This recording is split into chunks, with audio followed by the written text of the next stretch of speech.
Hi, Brunchables. Welcome to another episode of Brunch Talk by the DATEABLE podcast. We are back for another episode, and we are back COVID-free, so you don't have to worry about us coughing on you during this episode if you've heard us coughing before. We can go to brunch. We can go to brunch officially. We are allowed. Quarantined. We're I feel definitely like allowed. I'm definitely still a little congested, but COVID-free, so that's all that matters. Yeah, I'm just like cannot speak for more than 5 minutes at a time without like trying to get something out of my system. So, yeah. But it's much better. It's much better than before, and we can definitely socially hang out with people now. Yeah, I'm actually headed to brunch in a couple of hours. Yay. Yeah, 1 o'clock PST. So this has been out for a couple hours. I know a few weeks ago, I'm like, oh yeah, brunch is early. And you're like, when have you ever eaten brunch early? And this is, Nobody. I guess, proof that I didn't. But I got this reservation for my mom originally because she was supposed to be in town. Mm-hmm. But she moved her trip because of my getting COVID. Oh, yeah, makes sense. She moved her trip because of me getting COVID. Oh, poor thing. Where are you going? Foreign Cinema, which is like a good brunch reservation. So I hit up some other friends to see if they wanted to go. So that's the awesome. Brunch reservation will be in use regardless. Good. Especially for Foreign Cinema. It's hard to get a reservation there. Oh, yeah. I'm going to brunch at my friend Jamie's house. You know, Jamie, Julie. Nice. And she is making me some French toast, but she has CBD infused boba tea, which I've never even heard of. Interesting. I can't wait to try it, and I'll let you know if I'm too high to talk after. This is like the new bottomless mimosas. Yeah, CBD drinks. I haven't had an alcoholic drink in 2 weeks, right? And well, because of COVID, but I haven't been craving it at all. It's great. Yeah. Neither have I. And that's the end of that conversation. Dun, dun, dun. Yep, nothing to say there. But anyways, we got some good ones. So without further ado, we'll just get into it because this is a good brunch talk for sure. Yes. Here's the question. Okay, everybody drink whatever you're drinking right now before I tell you the question. All right, drink up. The question is, help. I've been dickmatized by someone who is not good for me. How do I get out? I'm in a situationship. It's nearing a year. I know this person is not right for me. I know that we do not want the same things. Therefore, I know I should end this relationship. But the sex is so good that I get pulled in basically every time they come back. And I don't have a ton of other prospects right now. So how do I, my brain is telling me to leave, but my libido is telling me to stay. Oh, the curse of the dick. That dickmatization is real, y'all. Have you experienced this before, Julie? Oh, yeah. Oh, yeah. I think we all have. And you're like, this is not a good situation yet. And you try to justify it. Right. But you're like, but I'm also enjoying this, right? I'm also benefiting from this. Yeah. It's not a big deal. And I'll just keep this going until I find someone who's right for me. Well, no, that dick is exactly what's stopping you from finding the right person. 100%. We got to bring it back to the ultimatum because the show is just too much to take. But how dickmatized was Mallory? Was that Marilyn? Mallory? What was her name? The one that actually ended up getting engaged to Colby? Oh, Madeline. Madeline. There were too many people on that cast that I could not keep them straight. But Madeline was this one girl that I swear she rolled her eyes every time he spoke. She hated him. Hated him. And I'm like, why is she even here? But then you'd get her talking about their sex life. Yes. And I'm like, she's been dickmatized. That's exactly why she's still here. And the one thing she didn't like about her trial marriage partner, Randall, was that he wasn't sexual enough. Exactly. Yes. The dick can do wonders if you find the right dick. But here's the thing. Just because you find one good dick doesn't mean that there aren't other better dicks out there. The problem with you being dickmatized, so hard to say that word. So the problem with you being dickmatized is that you think there's no better dick. So you want to stick with this one because you think it's like so rare to find such a good dick. But imagine a world where you can be dickmatized with someone who actually wants to be with you. What a concept. Yeah. What an amazing dick that would be. Instead of this current dick who's an actual dick, who is not giving you what you want, other than just serving you dick, to trying to string you along. This dick needs to go to make room for a much bigger, better dick. I was going to say, how many times can you say dick in one sentence? Did I break a world record? I don't know. I lost track of how many times you said it because you said it so many times. I need a trophy. Yeah, you definitely need to be in Guinness Book World Records. Do you think they have one for that? We can always start one. Just start a category. We are. We will win that one. But I agree. It's so hard because, yes, sex is important in a relationship. We're not going to say it's not. But it also is not the only thing. And I think sometimes when it is the only thing in the current relationship, that's when there's even an extra emphasis on it of how important it is. And sometimes you just got to cut the cord. Like, I feel like, this person that wrote in knows this isn't a good situation. They know that the only reason they're holding on is because the sex is really good. So that's not going to change. Like, in 6 months, in a year, it's going to be the exact same situation. So, of course, you're not going to leave voluntarily if that's how you're justifying it. It needs to be a reflection of what is it that I really want in a partnership. And, of course, maybe from this experience, really good sex is something. Yeah. But I think the more you like justify staying here, like nothing's going to change. You know that for anybody asking this question, you know that this is not a situation you should be in. You know it's good. It's not good for you, but for some reason you can't get out. So here are some ways to get out. One is, how would you treat this person differently if you knew that they were serving dick to other people? And I'm only saying this because the men who are very good at serving dick are not just serving dick to you. They're serving dick to whoever they can get because they know they're good at this thing, right? So if you knew that this person, because they're not committing to you, how do you know they're not sleeping around with other people? How would you feel? And how would you treat this situation differently if you knew that fact? Because I can almost guarantee you it's a fact.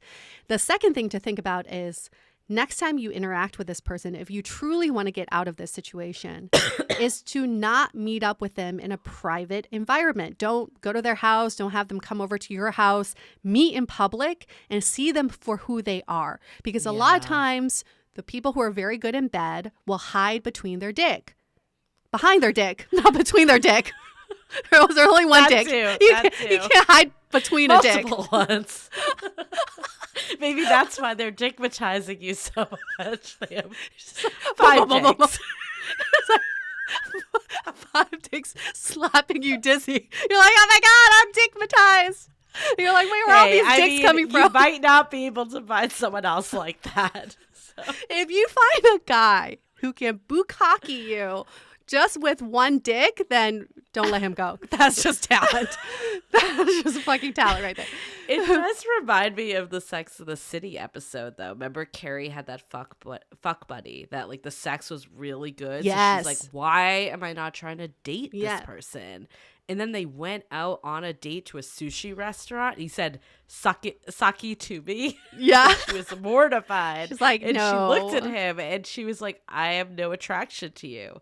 So I agree with you. Like, maybe the way to get over this and see this person for who they are is putting them in settings where you know that they're not going to meet your standards. Like, if it's always in the bedroom, of course it's going to meet your standards. Yes, always, always. And then the last thing I would say about getting out of this situation is to look inward.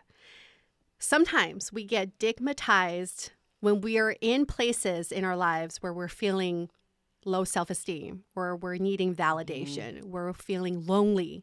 So this dick may not be more special than the other ones. It's just fulfilling a need or catching you at a time of weakness. So rather than dealing with the external dick, deal with the internal turmoil, what's going on inside, so you can feel more confident with what you're going through and who you are versus looking for validation from a piece of flesh. That was so deep, literally and figuratively.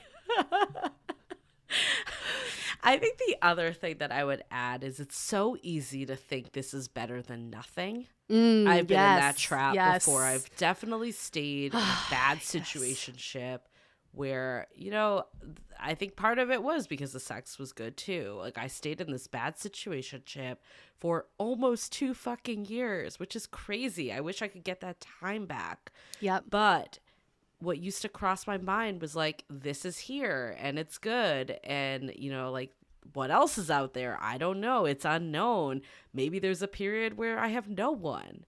Yeah. And personally, the way that I got out of those traps of falling for people that like weren't good for me and weren't giving me the whole package relationship wise, like they were a situationship or friends with benefits or someone that was not returning the feelings essentially and giving a reciprocal relationship, was by taking time alone. And look, your vibrator can be your best friend. It's not that you have no one, you know? And maybe, you know, taking that time off, like if you do go from this really great sex situation to someone else, you'll start to compare it.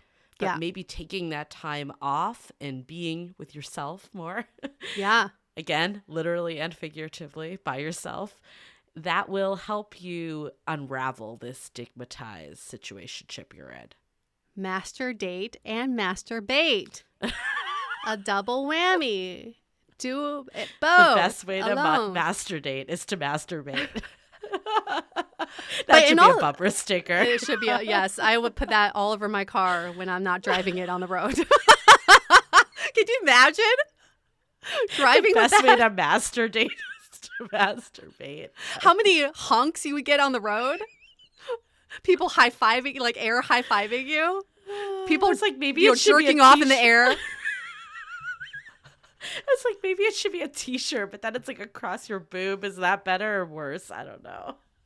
Julie, it should Probably not worse. be anywhere public. Okay, I think that's the answer. Sorry, all that will not be in the merch store. We're doing you a favor by not creating but this. We will create a meme. We will create a meme of it because then you can just have it in your phone and laugh at it. But in all seriousness, I think what that kind of behavior also shows that it's a very avoidant behavior. When you allow someone to dickmatize you, you're avoiding the true feelings that need to be addressed or the true issues that need to be addressed. I remember I was dickmatized when I was cheating on my boyfriend. We had been together for 5 years. I wanted to get out of the relationship. I didn't know how. We were living together. He went away for business work trip, whatever. And I started sleeping with this guy. I thought he had the best dick in the world when ultimately he was just the dick that helped me get out of this relationship and also to kind of meet me when I was lonely or when I was feeling like I was lacking validation in my own relationship. But looking back, I would never do that again. But that's had nothing to do with that dick. It was just where I was in my life. Well, I think, you know, there's a saying, right, that like the best sex of your life is usually not like the people you end up with in long-term relationships. Yeah. And I think some of it, I mean, I don't know if I believe that 100%. I think depends on how you define sex, right? Like if it's based on the intimacy, then I don't think that's true. But I think some of it is because of the adventure that comes with the unpredictability, the not knowing when it's going to happen or what's going to happen. And you have to ask yourself, like, is that actually what I'm looking for long term? It can be exciting, but exciting doesn't always mean that's, you know, good for you, essentially. Yes. Well, the reason why sometimes the temporary sex can seem so good is because it's that kind of sex is only good in spurts.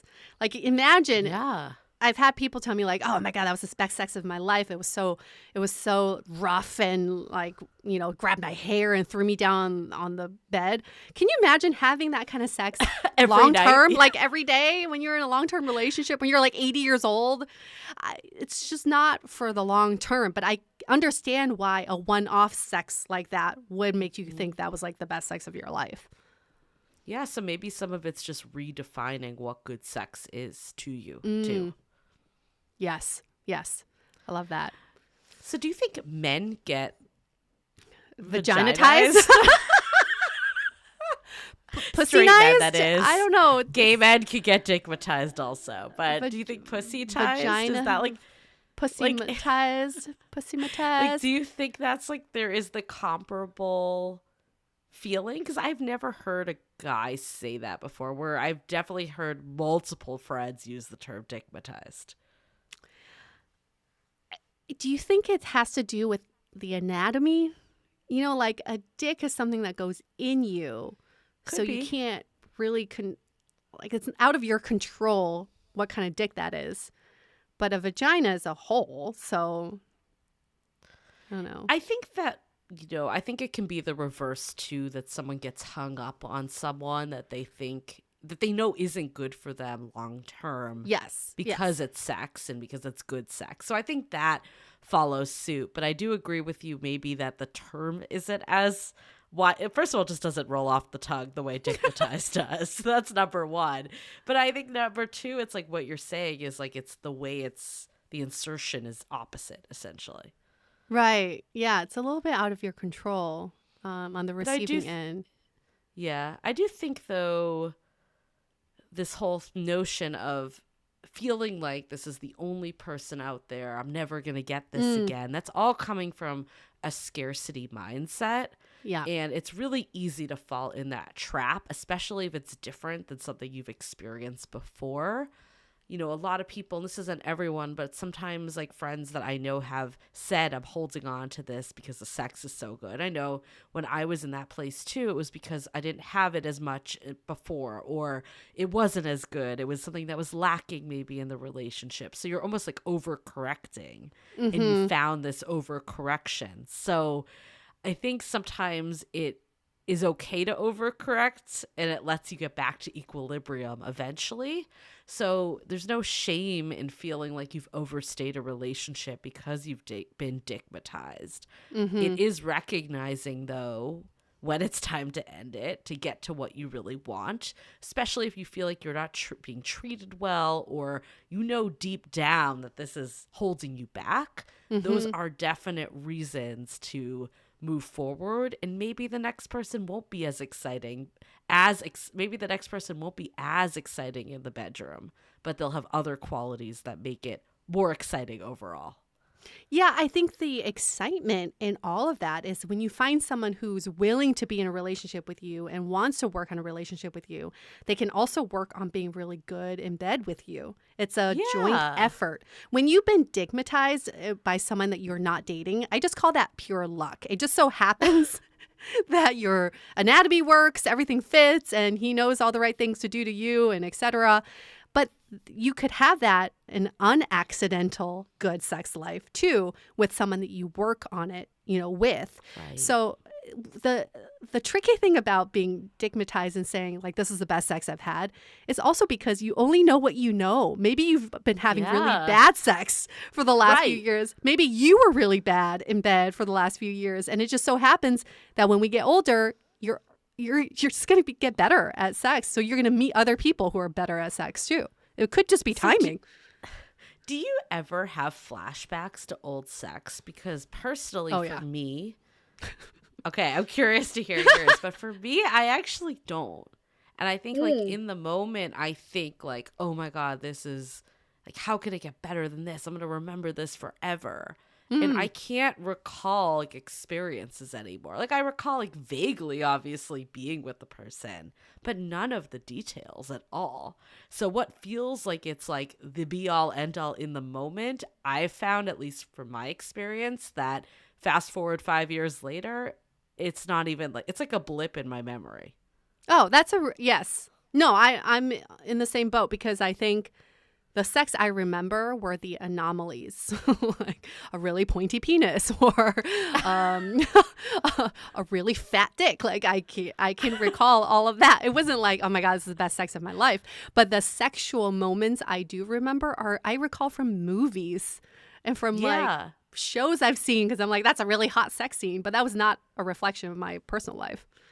Right. So you will get over this, basically. Yes. That is that's kind of the point. lesson. That's the point here, is that while in the moment it feels like there'll never be anything this great, there will be something that just replaces it in a different way. It might not be exactly the same, but also at the same time you have recognized this isn't the relationship you want. So it's good that it's not the exact same in the same ways. Yeah, it's so true. And have to remember that the emotional connection to sex too, it's not just about the dick, it's the how you feel during sex with this person, and kind of think back around that is like, oh, the last time we had sex he made me feel this way, and that's kind of what you're trying to replicate. It's not so much the sex itself, it's how this person made you feel too. Yeah, I know for me a big part of it is just the closeness of it. And, post-sex, just cuddling and being with this person. And usually the one-night stands are the people that aren't fully in with you. Yeah. That just isn't as much of that's not like the main event is not that, basically. Yeah. That's the emotional shit, right? Yeah. It's hard. This is a hard situation, and we can totally understand what you're going through, but yeah. Just know that there's better out there. It's not even there could be. There definitely fucking is better out there. Yeah, I think the biggest thing that I would tell this person to remember is that you are getting taken for this present bias, that because this is what's happening current day, you think this is like the best that's going to ever happen. Yeah. But you just don't know what's out there. So it's hard to see future you because it almost feels like a different person. But it's so important to keep your eye on the prize and remember the big picture of all that you're looking for in a partnership. And remember that you'll have other experiences in life that may be as good or better than this experience collectively. Yes. And in the meantime, masturbate to master date. What was it again? What was our tagline? We forget already. It was the best way masturbate. Well, masturbate. The best way to masturbate is to masturbate. There we go. Okay, the best way to masturbate is to masturbate. There you go. Okay. Yeah. In the meantime, that's your motto. Yep, and be happy of the skills you've learned from this experience. Yes. If we're going to take something away from this, at least you've become a more confident partner in the bedroom and hopefully outside of the bedroom too. Precisely. Okay. Well, this was a steamy brunch talk. We like them steamy. Keep it coming. Make sure you're talking about being dickmatized on your next brunch. And if someone doesn't know the term, you gotta drop that knowledge for that, because it will bring a smile to your face no matter what. Share with them this episode. If you have a friend who's being dickmatized, just drop this in their text and don't even have to say anything else. Just that's it. Yeah. We'll speak for you. And if you missed last week's episode, we also did a sex-related topic, very different. It was about erectile dysfunction, so very different, but, same realm of sex talk. So, go back and re-listen or check it out if you missed that one. Perfect. All right, we're going to wrap up this brunch talk with a Dateable podcast. We thank you for all the questions you're sending in. You can send in all of your questions by emailing us at hello@dateablepodcast.com or DM us on Instagram @dateablepodcast. We're very easy to find, and we read all of the DMs and emails that come in.